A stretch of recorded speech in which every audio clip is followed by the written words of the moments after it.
Yo, what's going on, guys? And I thought I'd make a quick video today because I've come across something regarding the new Modern Warfare coming up in October.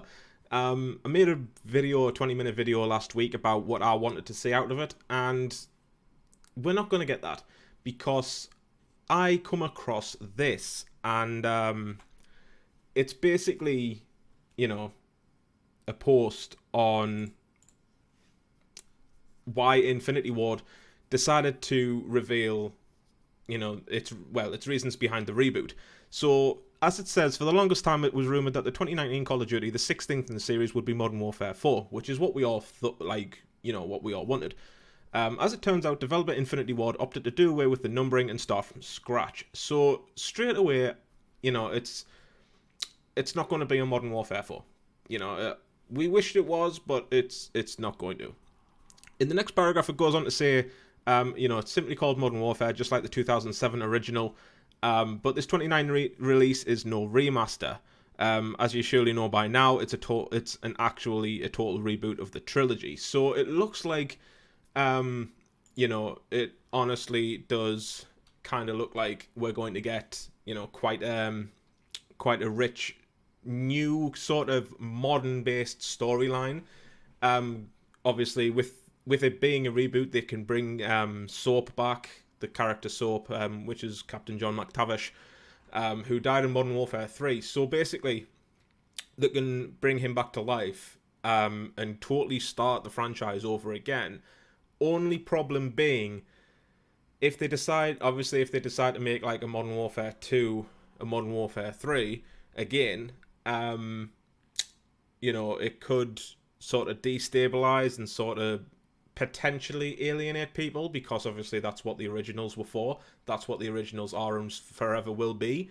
But, it does allow them to sort of integrate how warfare is fought nowadays in 2019 compared to how it was fought back in 2007 to 2012. So obviously the technology that, the military and everything uses has advanced tenfold since obviously the days of 2007, 2000 and through 2012.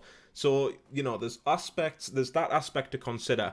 There's also aspects to think about when thinking about, the storylines back then. Obviously, if we quickly go back to the little article here, this does mean that this means that we will play through Modern Warfare's ambitious and gritty new standing campaign, but it won't pick up after the events of Modern Warfare 3. So that's that. Unfortunately, it's already confirmed that it won't pick up after Modern Warfare 3. Now, that I thought, I mean, it goes on to say here, while that might come to disappointing news to some, Infinity Ward has revealed that there's some very good reasons behind the reboot. Because I've just mentioned it there, this little bit here.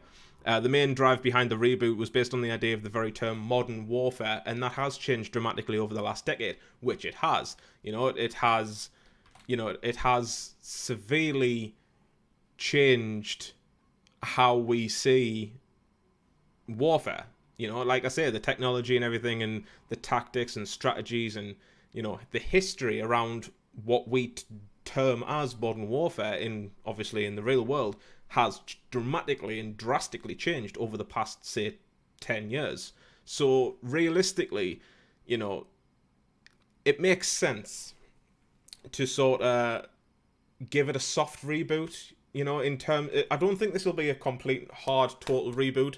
Like scratch the first three games. I think that there will still be Easter eggs and links and references here and there in this Modern Warfare, in this Call of Duty Modern Warfare. But personally, it can be said that,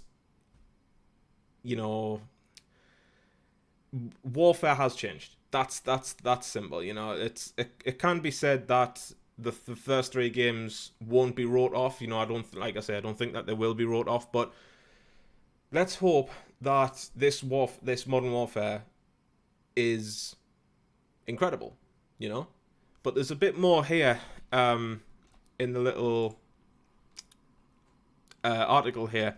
Kurowski spoke about Kirasaki, spoke about how the original Modern Warfare was inspired by the likes of 9/11 and Operation Desert Storm, which were covered reference-wise in the original Modern Warfare COD 4.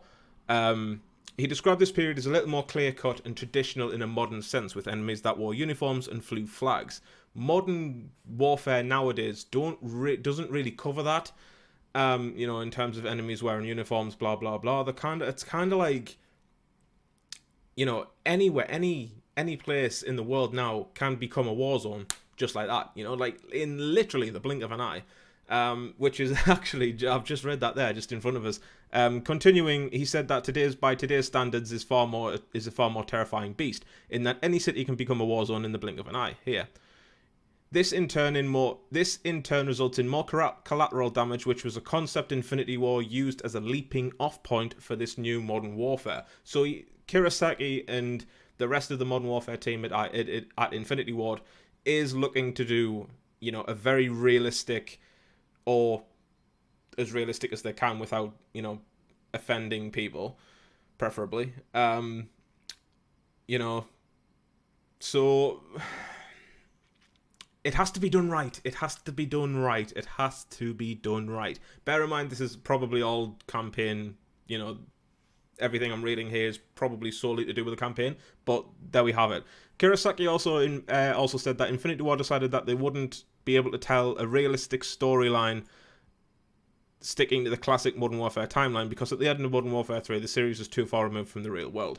So, by the end of Modern Warfare 3, as he says here, the Russians had invaded the US, nukes had gone off, and to continue that storyline would have been diverging away from what we know of the world that we live in today. Obviously, the US is still intact, the Russians are still in Russia, no nukes have gone off. So, that's pretty much that. So Kirasaki does make a very good point in terms of, it would have, the soft reboot, he's backing up his argument with more evidence to back himself up and everything like that. But yeah, Call of Duty Modern Warfare launches on PlayStation 4, Xbox One and PC on October the 25th. The game will have a full single-player campaign as well as various multiplayer modes, cross-platform play, and no season pass. It's safe to say people are pretty excited for this one. I am so excited for this Call of Duty, guys, because, I'm looking forward to a campaign. I'm looking forward to a really solid campaign, and I'm hoping for a really solid multiplayer, but even though, balancing may be an issue.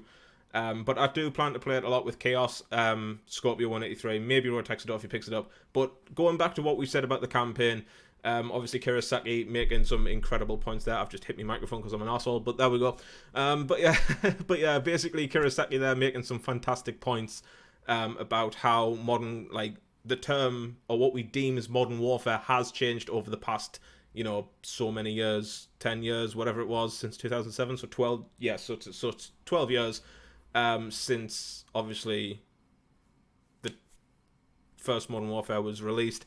Obviously, Modern Warfare 2 and 3, obviously the storyline finished in 2011, 2012, and as Kirasaki mentioned, it has sort of gone off the rails. That Modern Warfare timeline has sort of deviated from what we term as Modern Warfare nowadays, so it makes sense to reboot the franchise, bring back the characters that were in the storyline to begin with, as the Modern Warfare, obviously COD 4, Modern Warfare 2, and Modern Warfare 3, those three games as a whole, as a trilogy, is absolutely fantastic. It's absolutely fucking fantastic. The storyline is fantastic. I recommend you play those campaigns in order.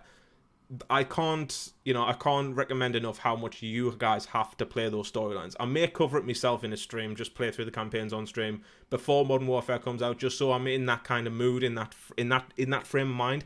But realistically, the campaign has to be done right, because there's a lot of political correctness nowadays. And speaking from sort of observations about people in the world and obviously other countries these days, you have to be careful especially when Tom Clancy's Ghost Recon Wildlands come out. Obviously they'd put portrayed Bolivia, the country Bolivia, as a drug-ridden zone. You know, they were run by a drug cartel. You know, the federales were, which are the police, were paid off by the cartel to sort of protect the shipments and smuggling and stuff like that. And like the country of Bolivia was very offended by this.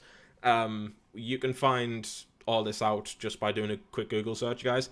But realistically, you know, like I say, you've got to sort of tread carefully in terms of, you know, trying not to offend other countries, especially when making games like this. But I do believe that... Thanks, Spike. But I do think that... Are you fucking dumb? Are you finished? Swear to God. But I do believe that Activision will... you know, take all necessary steps to make sure that their game is on point, that any locations or anything mentioned will not affect or offend anyone. You know, I think that Activision are pretty smart when it comes to stuff like this, and especially Infinity Ward. So that's basically what I wanted to cover in this video. Just, you know, the information that I've found out so far. And I'm hoping that, you know, like I say, I'm hoping for that solid campaign. So thank you so very much for watching, guys. If you have enjoyed this video, drop a thumbs up. It'd be greatly appreciated. If you are new around here, hit that subscribe button and the notifications icon. It'd be greatly appreciated, and it would help me out like very much. Like I say, guys, thanks for watching, and I'll see you later.